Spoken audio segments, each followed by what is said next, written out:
सभी को प्रणाम। हम कर रहे हैं ध्यान मैं क्या हूँ। आप सबको बहुत बहुत आभार, अनंत अनंत आभार। आइए ध्यान के क्रम को आगे बढ़ाएं। गुरु सत्ता से आशीर्वाद लें। आंखें बंद।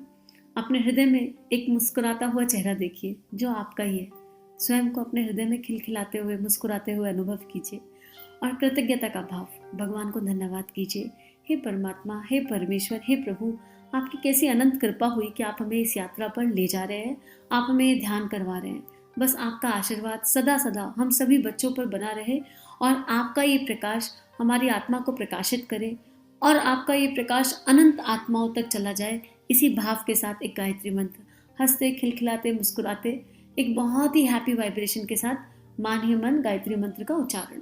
ओम भूर्भुवः स्वाहा तत्सवितुर्वरेण्यं भर्गो देवस्य धीमहि धियो यो नः प्रचोदयात्। एक बहुत ही दिव्य स्वाध्याय। मेरे तो जीवन में बहुत ही परिवर्तन आ रहा है। वही बात जो गुरुदेव ने कहा था ना, पता सबको बहुत कुछ है, लेकिन जो पता है उसे एक तरफ रख दो और नए सिरे से शुरू करो।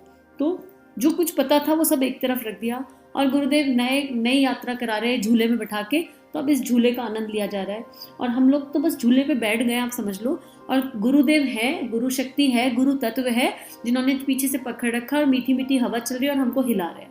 बस जितना ज़्यादा जो जो हमसे कहा जाएगा वो हम करते अगर जाएं तो फिर हमारे लिए यात्रा बहुत सरल हो जाएगी।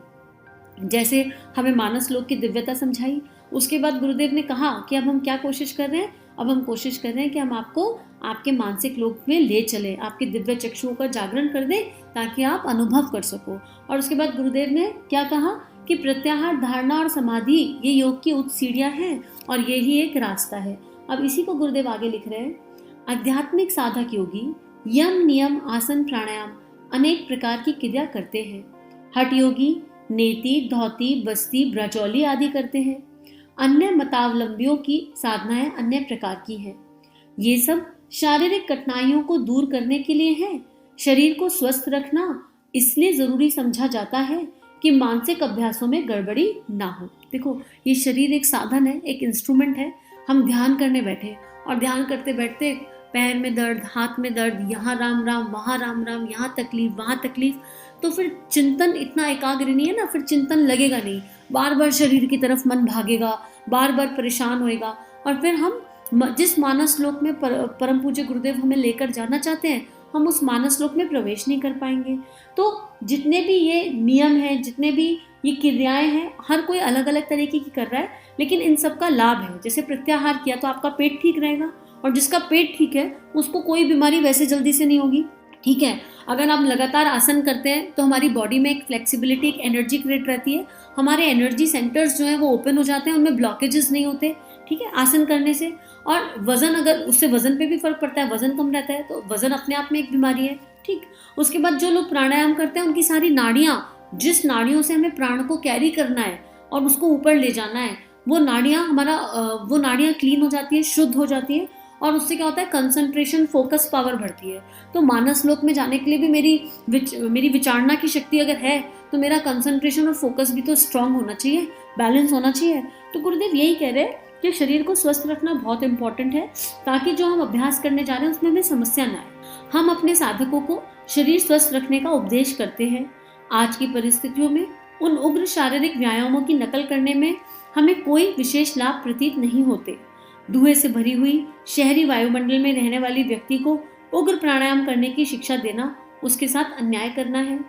फल और मेवे खाकर पर्वतीय प्रदेशियों नदियों का अमृत जल पीने वाले और इंद्रिय भोगों से दूर रहने वाले स्वस्थ साधक हठ योग के जिन कठोर व्यायामों को करते हैं उनकी नकल करने के लिए यदि हम आपसे कहें तो एक प्रकार का पाप करेंगे।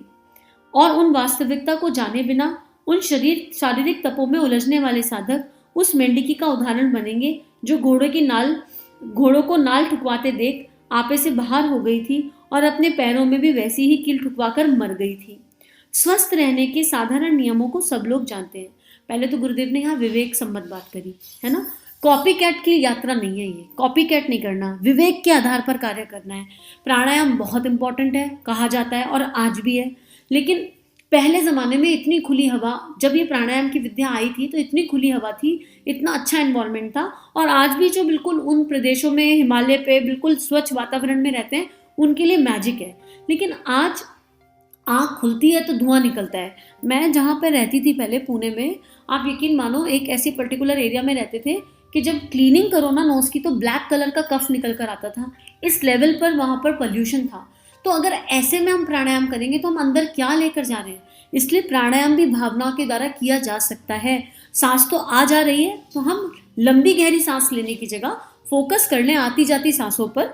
आनापानासती में हम यही करते हैं और फोकस करते हुए ये भावना करें कि हम अपने परमात्मा का, अपने प्रभु का, अपने इष्ट का दिव्य प्राण अपने भीतर ले जा रहे हैं और अनावश्यक सब कुछ बाहर निकलती सांस के साथ स्वयं बाहर आ रहा है। हम ये कर सकते हैं, है ना। और बाकी जिसकी जैसी परिस्थिति, ऐसे गुरुदेव कह रहे हैं कि एग्जाम्पल बहुत सारे हैं, हठ योग भी बहुत सारे हैं। हमें अपने शरीर की कैपेसिटी देखनी है, हमारा क्या लिविंग स्टाइल है, लाइफ स्टाइल है, हमें वो देखना है।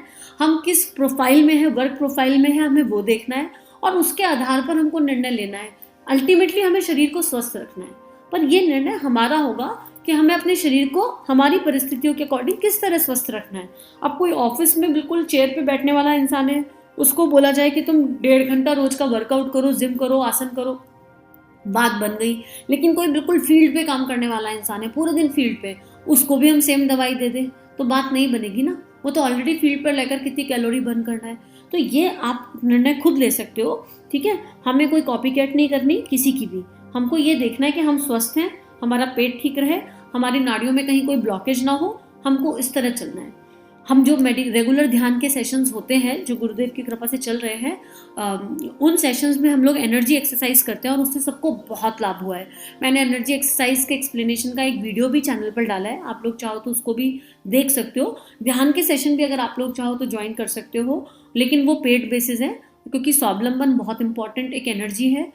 लेकिन चैनल पर भी बहुत सारे ध्यान है, आप लोग चाहो तो चैनल के ध्यान भी उठाकर कोई एक ध्यान पर्टिकुलर लगातार प्रैक्टिस करते करते करेंगे तो फिर चेंजेस अपने आप अंदर फील होने लगेंगे। अब आगे गुरुदेव लिख रहे हैं, स्वस्थ रहने के साधारण नियम सबको ही जानता है, उन्हें ही कठोरता पूर्वक पालन करना चाहिए। यदि कोई रोगी हो तो किसी कुशल चिकित्सक से इलाज कराना चाहिए। इस संबंध में एक स्वतंत्र पुस्तक प्रकाशित करेंगे, पर इन साधनों के लिए किसी ऐसी शारीरिक योग्यता की आवश्यकता नहीं जिसका साधन चिरकाल में पूरा हो सकता हो। स्वस्थ रहो, प्रसन्न रहो, बस इतना ही काफ़ी है। यहाँ पे भी गुरुदेव ने सारी संशय दूर कर दिए। अगर कोई ये कह रहा है नहीं हमारे शरीर से नहीं होता, या हमारे बस की नहीं है, या हम कर नहीं सकते, तो गुरुदेव कह रहे हैं जो प्रैक्टिसेस आपको बताई जा रही है उसके लिए आपको कोई पर्टिकुलर स्लिम ट्रिम होने की आवश्यकता नहीं है, आपको कोई पर्टिकुलर बॉडी साइकिल की आवश्यकता नहीं है। आप हैप्पी हो, इतना ही अपने आप में पर्याप्त है। आप स्वस्थ फील करते हो, इतना ही पर्याप्त है। और जो बेसिक हेल्थ की रिक्वायरमेंट्स हैं, वो एक सबसे इम्पॉर्टेंट चीज़ तो ये है कि अगर बिल्कुल हेल्थ का एक बेसिक चाहिए, पानी ठीक से पिए, पानी को चार्ज करके पिए, ठीक। अफर्मेशन, पॉजिटिव सोचें, जितना पॉजिटिव सोचेंगे उतना रिजल्ट अच्छा होगा, ठीक। कड़ी भूख लगे बिना कुछ मत खाओ। और अगर मेटाबॉलिज्म कमज़ोर है, मेटाबॉलिज्म में प्रॉब्लम है तो डॉक्टर को दिखाओ। लेकिन भूख जब लगे तो कड़ी भूख लगने पर ही खाना है, और उसमें भी अपने हंगर ट्रिगर को मिस नहीं करना है। और कितना खाना है, खाते टाइम ये सोच लें कि हम क्या खा रहे हैं, क्यों खा रहे हैं, कितना खा रहे हैं और कब खा रहे हैं। ये बस क्वेश्चंस के आंसर खुद को दे दीजिए। और साथ में 45 मिनट टू 1 आवर का अच्छा वाला वॉक, किसी भजन के साथ, किसी कीर्तन के साथ, किसी मंत्र के साथ। एक बेसिक हेल्थ के लिए इतना अगर लगातार कर लिया तो वो औसम होता है। आगे गुरुदेव लिख रहे हैं, अच्छा अब वापस आ जाते हैं और साधना की और चलते हैं। किसी एकांत स्थान की तलाश करो जहाँ किसी प्रकार के भय या आकर्षण की वस्तुएं ना हो, वह स्थान उत्तम है। तो गुरुदेव कह रहे हैं इतना सब कुछ कर लिया तो अब साधना कर लेते हैं। अब जहाँ हमें गुरुदेव ले जाना चाहते थे, जिस मानस लोक में, उस मानस लोक की यात्रा कर लेते हैं। तो अपन क्या करते हैं, यहाँ पर एक पॉज ले लेते हैं और इस मानस लोक की यात्रा को कल करेंगे। आज हम बैठकर अपने लिए एक हेल्थ चार्ट बना लेते हैं कि हम हेल्थ का कितना ध्यान रख रहे हैं। सबसे इम्पॉर्टेंट अपने खाने पे निगाह रख लेते हैं। अगर आपको लगता है कि आपका खाना असात्विक है, प्याज लहसुन वाला है, राइट, या आप नॉन वेज खाते हो, तो इन सब चीज़ों से थोड़ा बाहर आने का प्रयास। अगर आप ओवर ईटिंग करते हो, बहुत जंक फूड खाते हो, तो इन सब चीज़ों से बाहर आने का प्रयास, क्योंकि प्राण शक्ति इनमें लगेगी और प्राण शक्ति इन्हीं को खर्च करने में, इसी खाने को पचाने में लगी रहेगी। और जिस दिव्यता तक गुरुदेव लेकर जाना चाहते हैं उस दिव्यता तक जाने में कठिनाई होगी। बहुत मुश्किल होगी। जब वो प्रभु कृपा कर रहा है तो उस कृपा के अनुसार हम चल तो सकते ही हैं, है ना। तो सभी को थैंक यू, सभी को प्रणाम। हम सभी का जीवन गुरु शक्ति के दिव्य सूक्ष्म सानिध्य में मंगल में चल रहा है।